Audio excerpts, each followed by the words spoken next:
ये बात वाकई सही है। जब घर टूटता है तो दिल बहुत ज़्यादा तकलीफ होती है। और नई बात सुन ले, रजब ने ईमान को तलाक का दूसरा नोटिस भी भेज दिया। बास लोग कहते हैं कि ईमान और कीवान यानी कि ओन अपने भांजे और बहन को लेकर रजब के घर गया था, और रजब ने आगे गालियां दे के खूब उसको औकात करवा के और धक्के दे के घर से बाहर निकाल दिया है ईमान भाभी को। और फिर ओन ने भी रजब से कहा कि बेहतरीन शोहर तो नहीं बन सके, कम से कम बेहतरीन अपने बाप तो बन जाओ अपने कीवान बेटे के।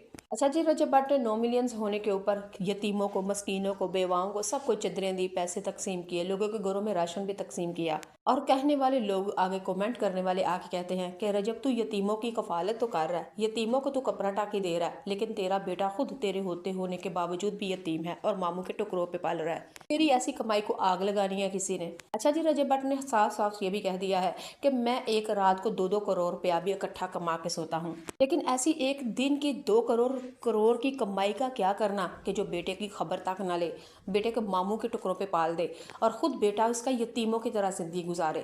लोगों के कहने हैं, लेकिन असल में मैं आपको बताती हूँ बात। अल्लाह की शरीयत के अंदर जायज़ तो है, लेकिन इसीलिए नापसंद है। देखे ना, जब घर टूटता है तो दोनों दिल टूटते हैं, रिश्ते टूटना, दिल तोड़ना और घर का शहराजा बखेर देना। अब ये देखे ना, ईमान ये इसके घर में भी परेशानी, रोना धोना पड़ा हुआ है, और उधर रजब के घर में भी रोना धोना पड़ा हुआ है। अच्छा, ईमान भी आप लोग देख रहे हैं, पता नहीं ये कहाँ से रवाज चल पक रहा है कि पहले तो सालगिरह होती थी और साल के बाद होनी, और अब महीने के बाद सालगिरह मनाते हैं। भाई मन गिरा, पता नहीं क्या उसको कहते हैं, हर महीने के बाद केक काटना। और एक ईमान 7 महीने का हो चुका है और वो रेस्टोरेंट में जाते हैं, वहाँ पे केक मंगवाया और केक पे काटा, और ईमान केक काटते हुए बेटे की 7 माह का केक काटते हुए वो रोना लग गई। फिर ओन ने उसको चुप करवाया, कभी माँ ने जफ्फी लगा के तसल्ली दी, फिर नानू ने ईमान को जफ्फी लगा के तसल्ली दी, कुछ भी नहीं होता, बहादुर बनो, सब ठीक हो जाएगा, ये मुश्किल वक्त कट जाएगा। पता नहीं किसका किया धरा है, यानी किया धरा दोनों का है, किसी एक का नहीं है। ना ही ये मासूम है और ना ही वो बोला, ये दोनों ही आकर में, ईगो में और घुमंड में और अपनी अपनी अना इनको ले डूबी है और कुछ भी नहीं। अब ये भी रो रही है, वो भी रो रहा है, वो इसके ऊपर कीचड़ फेंक रही है और ये उसके ऊपर कीचड़ फेंक रहा है। असल में ये दोनों ही गंदे हैं, ये दोनों ही बदतमीज़ है, इन दोनों ने अपना घर बचाना नहीं समझा और ये दोनों ही अपना घर, इन्होंने खुद ही, ये खुद बर्बादी के और इन घर तोड़ने के खुद ही दोनों जिम्मेदार है। लेकिन इंसान को जब ऐसे हालातों में, खाइयों में पहुंच जाता है ना, तो उसको समझ नहीं आती और अपने सिवा उसको सारे ही बुरे लगते हैं और अपना आप ही चंगा लगता है। अब देखें ना, रजब भट्ट ये भी कभी ओन के ऊपर और कभी ईमान के ऊपर, कभी लोगों के ऊपर क्या ताने कसता है कि फलाने ने किया, फलाने ने किया। भाई फलाने को क्या था, जब तू उसके मोहलत ना देता, तू ना करता, तू अपनी फैमिली लेके आया, अपनी शादी लेके आया, अपनी तलाक लेके आया सोशल मीडिया के ऊपर। फिर हम लोग क्या करते हैं, जिस तरह हम ड्रामा देखते हैं, हम फिल्म देखते हैं, कमर्शियल देखते हैं, ऐड देखते हैं, शूट देखते हैं, इसी तरह हमने भी तुम्हारी इस ज़िंदगी को देखा, क्योंकि तुमने अपनी ज़िंदगी को ड्रामा बना के ड्रामे की तरह पेश किया। अब हर किसी के घर की कहानियाँ हर कोई मीडिया के ऊपर नहीं ले आता, हर कोई लोगों के ऊपर नहीं ले आता, हर कोई सोशल मीडिया पे नहीं ले आता। तो यकीनन जो सोशल मीडिया पे लेके आएगा वो इसीलिए लेके आया ना कि लोग देखें, और जब लोग देखेंगे, अच्छी अच्छी बातें करें, तब तो तुझे हजम होती है, तब तो फूले समाया नहीं। और अगर तुम्हारे ऊपर कोई तनकीद करे तो फिर तुझे लान तान तो लोगों पे करता है। भाई ये सारा कसूर लोगों का नहीं है, तुम्हारा कसूर है। कसूर इसलिए कि तू अपनी फैमिली को सोशल मीडिया पे ना लेके आता। अब हर किसी के घर में 100 मामले हैं, किसी के घर में तलाक है, किसी के घर में खुशियाँ, किसी के घर में गमियाँ, किसी के लड़ाइयाँ, किसी के फड्डे, किसी के नचाकियाँ, किसी तकलीफें, 100 मामले हैं। अब वो घर घर की कहानियाँ और हर घर में ये सब कुछ होता है। और रजब भट्ट के भी घर में जो हो रहा है ना, ये कोई अनोखी नहीं है, अनहोनी नहीं है, ये भी घर घर की कहानी है। हाँ, ये तलाक शरीयत ने इस चीज़ की इजाज़त दी है, लेकिन पसंदीदा अमल नहीं ना। देखें ना, अगर पसंदीदा अमल होता, अच्छा क्यों पसंदीदा अमल नहीं है? अब आप यही मिसाल दे रही हैं, रजब के घर वाले भी रो रहे हैं। उसकी माँ की हालत देखें, किस तरह बहाने बहाने से रोती है, ज़रा ज़रा की चीज़ नहीं आई तो माँ की आंखों से आंसू छलकना शुरू हो जाते हैं। माँ दवाइयों के ऊपर लग गई है, माँ का बीपी ऊपर नीचे होने लग गया है, बाप की शुगर ऊपर नीचे होने लग गई है। और रजब को तो वाकई कोई फ़र्क नहीं पड़ता, ये हमें ड्रामे, ये तमाशे करता है कि मेरा दिल करता है मैं घर में जाऊँ, मेरी बीवी और बच्चा हो।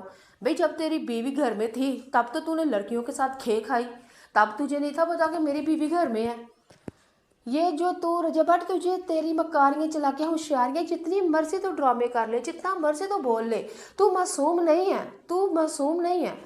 अच्छा, ये भी एक और चीज़ रजब भट्ट को मैं ये कहूँगी, अगर इसने भी ईमान के साथ बड़ी ज़्यादतियाँ की हैं, اور کون سی زیادتیاں؟ وہ یہ تھی کہ کسی بھی شوٹ میں جانا، کسی بھی جگہ پہ جانا، تو اس نے ہمیشہ ایمان کو حقیر بنایا تھا، اپنی بہن کو آگے آگے لے کے اس کا ہاتھ پکڑنا اور آگے آگے وی آئی پی ہونے، اور وہ ایک عام ویورز کی طرح، عام رشتے کی طرح وہ پیچھے پیچھے ہوتی تھی۔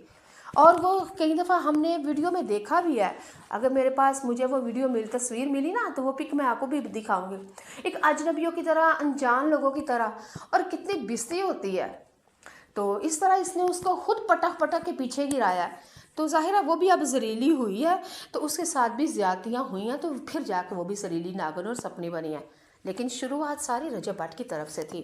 اب کہتا پھرتا ہے میں گھر جاؤں، میرا کوئی انتظار کرنے والی ہو، اور فٹے منہ تیرا انتظار کرنے والی تھی۔ اب یہ تماشے، یہ ڈرامے، یہ بھولے، یہ اتنا اب وہ کیا کہتے ہیں، ہمدردیاں نا وصول کر لوگوں سے، لوگ شاید بھول جائیں تیری باتوں کو، لیکن میں تیری باتوں کو نہیں بھولتی، تیری باتوں میں نہیں آنے والی یہ تماشے، یہ تیرے ڈرامے۔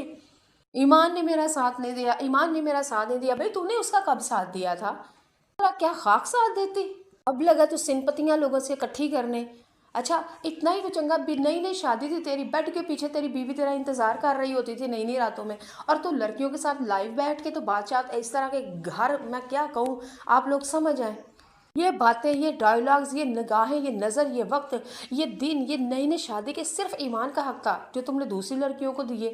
تو پھر وہ بتاؤ نا، اس نے، تو نے مان کیوں نہیں جاتا تو نے زیادتیاں کی تھیں، اور تو اب تک زیادتیاں کر رہا ہے، اور تو یہ نیا ڈرامہ، یہ نیا چھوچا کہ میری بیوی میرے گھر میں ہوتی، اور پار رہن دے تو میری بیوی تیرے گھر میں ہوتی۔ مجھے بڑی باتیں آتی ہیں، میں کہتی میں نہ ہی کروں، میں نہ ہی کروں، جنہ کھادیاں گاجراں ٹھڈوں نہ دے پیر۔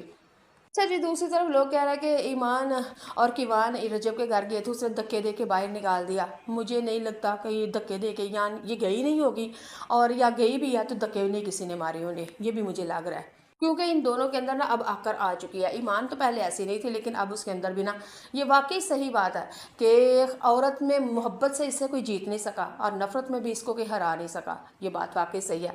اب وہ نفرت کرنے پہ آ گئی ہے، اور اس کے دل سے اب یہ اتر چکا ہے، لیکن میں بتا رہی ہوں ابھی اس کے دل میں نا نفرت ہے، غصہ ہے، یہ اس کو سمجھ نہیں آ رہی اس سچویشن پہ کیا ہو رہا ہے۔ لیکن جب بات ٹھنڈی ہوگی نا تو یقین مانے ایمان، تو پچھتائے گی بہت سارا، کیونکہ تو پچھتائے گی کہ جس لیول پہ تیرا شوہر اب چلا گیا ہے نا، اور چلا جائے گا نا، اور پاکستان تو کیا پوری دنیا کی لڑکیاں وہ پیار نہیں مانگتی، وہ پیار اور پیسہ مانگتی ہیں اور ضرورتیں چاہتی ہیں، تو وہ کیا کہتے ہیں کہ تو پچھتائے گی ضرور ہے کہ میں نے کیوں اس کو چھوڑا، درگزر کرتی آہستہ آہستہ، کبھی نہ کبھی میرا ہو ہی جاتا، لیکن ایسا اللہ عالم، اب مجھے نہیں پتا۔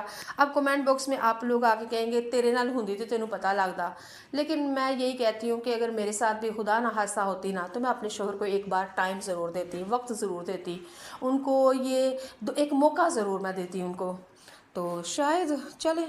میں یہی کہوں گی خدا کسی دشمنوں کی بیٹی اور ہماری بیٹیوں کے ساتھ بھی ایسا نہ کرے، ہم سب کے نصیب اچھے کرے۔ یہاں سے پتہ کیا چلا کہ یہ جو پیسہ، یہ دولت ہے نا، یہ نصیب نہیں بدل سکتا۔ جب شادی ہوئی تھی نا تو ہر لڑکی نے کہا تھا کہ نصیب ہو تو ایمان جیسے، نصیب ہو تو ایمان جیسے، لیکن پھر لوگوں نے نئی نئی شادی پہ یہ بھی کہا تھا، جب رجب نے ایمان کے اوپر پیسوں کی دتھیاں اس کے سر کے اوپر وار وار کے نا، تو بڑے کروڑوں روپے اڑا دیے تھے نا، تو ہر لڑکی کہتی تھی نصیب ہو تو ایمان جیسے اور شوہر ہو تو رجب کے جیسا۔ لیکن اب لوگوں کو سمجھ آ چکی ہے کہ پیسوں سے نصیب نہیں خریدے جا سکتے، اور ایسے شوہر کے اوپر بھی لعنت نہیں چاہیے ہمیں، ایسا رجب جیسا شوہر۔ تو مجھے کمنٹ باکس میں آ کے بتائیں کون کون کہہ رہا تھا کہ ایمان کے جیسے نصیب لینے ہیں اور شوہر ہو تو رجب کے جیسا، اور کس کس لڑکی نے یو ٹرن لے لیا، اور کون کون ابھی اس چیز کے حق میں ہے، کمنٹ باکس میں آئیے، حاضری لگوائیے۔